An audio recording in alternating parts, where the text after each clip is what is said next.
I like that feature is returning. That's awesome. That's the fan service I like. Hey everyone, welcome back to the channel. Today we have a rumor about Brilliant Diamond and Shining Pearl. This post is massive. There is a ton of information included in this post, ranging from new mechanics, old features. Sit back, grab a kombucha, and get comfortable. If you're new to the channel, consider subscribing. This is the #1 place for rumors, leaks, and speculation. Hit the subscribe button and join our community today. All right, information on Brilliant Diamond and Shining Pearl. The original's opening sequence is replicated.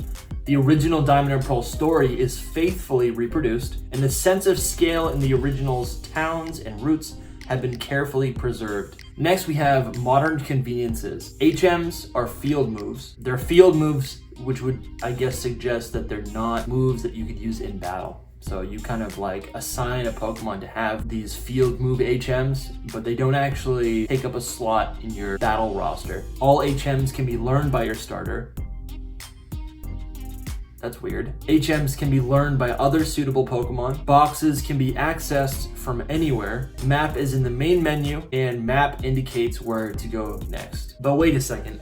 Starter is learning all of the HMs. That is something that we did see with Let's Go Pikachu and Eevee. I don't know if I can get on board with any of these Pokemon learning Fly or learning Surf, right? Like, you're not gonna get an Infernape learning Surf, and you're not gonna get a Torterra learning Fly. This is kind of wild. I guess unless Fly is no longer an HM, or maybe Surf is no longer an HM. Maybe the HMs are more of the normal type moves. Cut, Strength, Rock Smash, Strength, Rock, Climb, Defog. I could see all of the starters learning those moves. However, Fly and Surf, maybe those are relegated to TMs, right? In which case, you would just have to find a suitable Pokemon to learn that. That is not your starter. We can work with this. Friends appear slightly more often to show the way. If that's anything like X and Y, no thank you. Built-in EXP share, turn off EXP share in settings. New communicate menu. They link to an image of Let's Go Pikachu and Eevee in the menu system that is used in that game.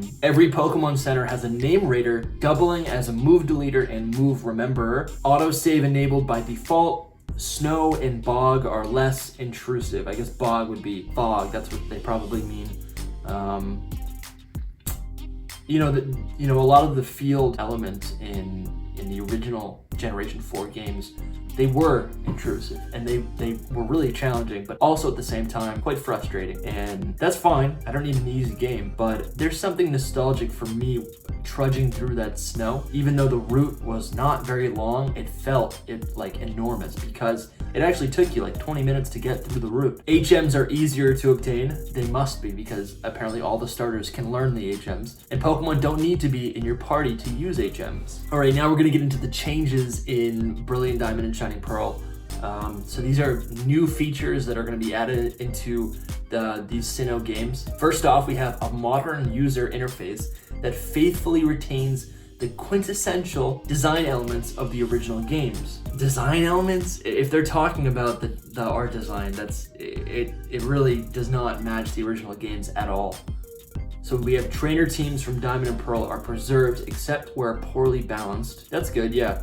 I mean, a lot of trainer battles are going to be kind of iconic because, those were the characters that you played through in the originals. I wouldn't want those changed too much, unless maybe for more of a challenge. Online play compatible. So is this game going to be compatible with Sword and Shield, or even with any other Generation 8 game? I wonder. I'd be willing to bet that it's going to be like Let's Go Pikachu and Eevee, where it's only compatible with other Brilliant Diamond and Shining Pearl games, right? That is its own ecosystem. Sword and Shield is its own ecosystem. Let's Go, its own ecosystem, as well as Legends Arceus, which, we don't even know if it's going to be compatible with other games. Legends Arceus could really just be its own thing. It could be like Pokemon Snap. Moving on, we have Pokemon Centers have just 2 floors. If you skip a trainer, they won't challenge you later if your party is much stronger. Interesting.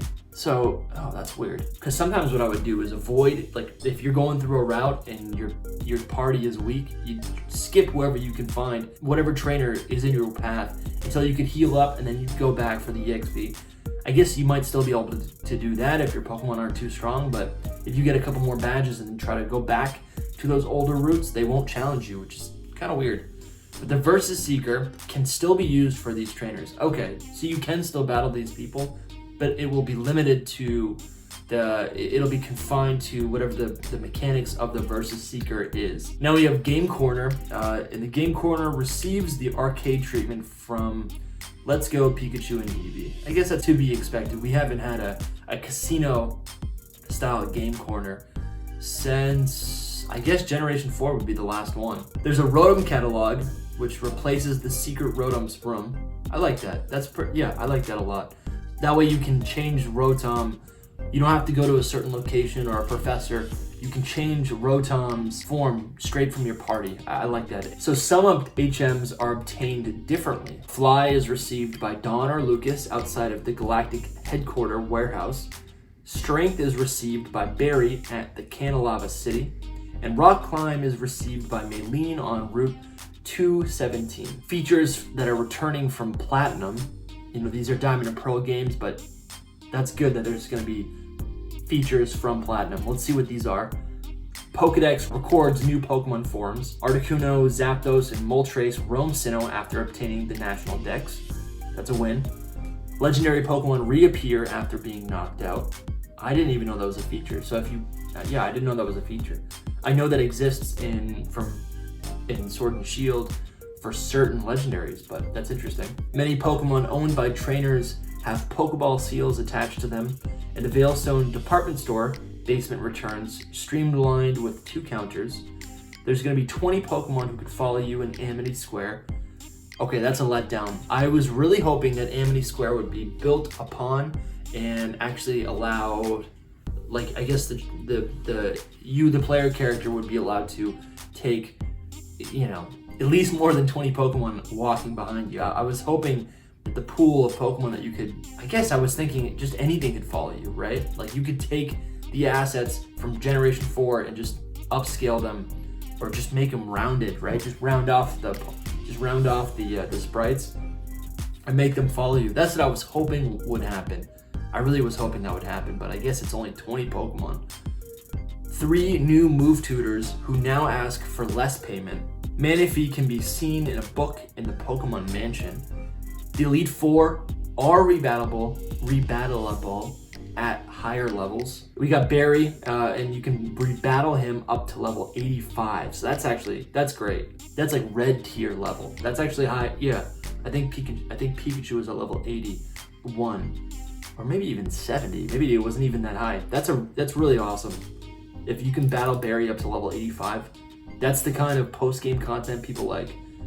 And then it says post-game island is tropical themed. Interesting. So is that battle area? Post-game island is tropical themed. I really hope that means, is this talking about a new area? A new area that's not in the original Generation 4 games? Wow. If we can get and maybe that's where you find the Alolan forms. Maybe that's where you find Galarian forms. Really cool. I like that. Okay, this next section is going to be about adapted DS features.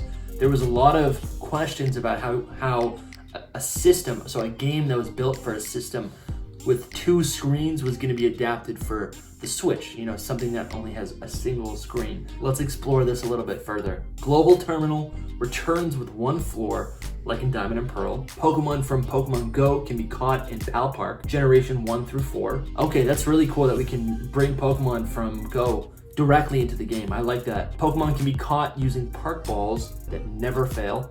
This is a feature that already existed. Gym battles can be polished by moving the Joy-Con or joysticks. I like that feature is returning. That's awesome. That's the fan service I like. We've got the Poketch. Poketch returns with every app from Diamond and Pearl. Every app, even the calculator, even the analog clock. Touch controls are adapted for the Joy-Con. Pressing Y displays the Poketch. Poketch is displayed in the lower right corner. That's how I thought it would be, right? Like how you're looking at me right now, my face would be the Poketch. It'd be a small screen at the bottom. Okay, that's good to see that the Poketch returns. If it did not return, I think that'd be a pretty big letdown. Now there's super contests. So stills of the 3D models are used for visual competition. Touch controls are adapted for the Joy-Con buttons. Pokemon don't wear accessories in the dance competition, as 3D models are used. Some Pokemon express themselves with attack animations while jumping in the dance competition. Now we're going to get onto the legendary mythical Pokemon. This could be a very cool section. Giratina can be caught in Turnback Cave in altered form only. Only Shaman can be caught via event. The other mythicals feature in Legends Arceus. So there's some sort of cross promotion there, right? It's like if something's not available in this game, it will be available in the next game that comes out. Mythical Sinnoh Pokemon in Origin Giratina can be transferred. Regigigas can be caught by transferring the 3 original Regis, and Regieleki and Regidrago can be transferred. Awesome. I guess that opens the gate for what other Pokemon can be, like non-Sinnoh Pokemon can be allowed into this game. I hope Regieleki and Drago is not like a Meltan thing where that's the only thing that can be, the only non-Sinnoh Pokemon that can be transferred into the game. All right, now is the section where we talk about new features that are going to be incorporated into this game. First up, we have berries, because that's what you guys are excited about. New berries. The map shows planted berries and their growth stage. A lady gives you berry pots in Floroma Town, and then mulch can now be purchased at Floroma Town. Okay, the underground. You can access the underground via the map in the main menu. Looker is now underground and offers a mission for each gym battle earned. That sounds like it's going to be a whole new side plot and could actually give a lot of depth to the underground, because to be honest, I didn't care much about the underground because I didn't have a lot of people to play the game with. I think it really shined when you played with other people. I mean, it was fun. I used the underground to get items, but this sounds like there's actually going to be some sort of story element, and it sounds like Looker is going to have a lot more to do, right? Missions include investigating suspicious underground hideouts. Okay, hideouts contain puzzles, traps, and hidden stairways. 2 missions involve Team Galactic hideouts, and you get a chance to wear a Team Galactic disguise. Nice, I like that a lot. That was honestly a really cool part of Heart Gold Soul Silver when you get to dress up like Team Rocket. I like that a lot. Looker's Krogunk will sometimes assist you. Rewards include spheres and secret base items. After clearing every mission, you were awarded the gold Krogunk statue. That's that Easter egg that we saw in Sword and Shield. Everyone was convinced that was a hint at Diamond and Pearl Remakes. Oh, this is great. It's saying that the ability capsule, the ability patch, and mints are going to be added into Brilliant Diamond and Shining Pearl. And we have Megas. Mega Pokemon. The Mega Bracelet is given to you by an old man in the resort area. After obtaining the Mega Bracelet, Mega Stones can be mined in the underground. Once champion, you can rematch gym leaders at their gyms. Barry informs you. You can also battle stat trainers at their respective locations. After obtaining a Mega Bracelet, gym leaders, Elite Four, stat trainers, Cynthia, Barry, everyone uses Mega Pokemon in rematches. Okay, so that's great. Mega Pokemon are confirmed. They're back. Well, I guess they're not confirmed.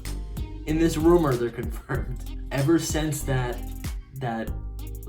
merchandise leak that stated that Megas would, suggested that Megas would come back into these games, I have been thinking a lot about Megas. I kind of gave up on the dream, right? We didn't have new ones for Gen 7 and Gen 8, but yeah, I want them back. They're cool. Okay, now we have the Battle Tower. Rental Pokemon can be used in battle. The building has a sleek new design. It's all about the design. The redesigned lobby includes the Battle Restaurant from Pokemon Platinum. It is extended with an upstairs area. You can request a trainer appear in an upcoming battle or partner with your multi-battles. This is fun. Commander Mars and Jupiter are now part of the restaurant, so I'm thinking of this side plot where they abandon Team Galactic and start up a small business, right?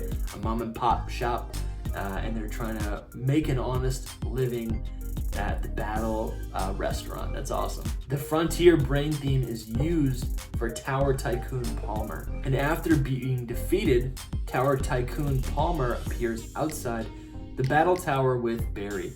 He and Barry challenge you and Cynthia to a battle at the survival area. Click right here to get caught up on the latest Pokemon rumors. Thank you so much for watching, and good luck hunting.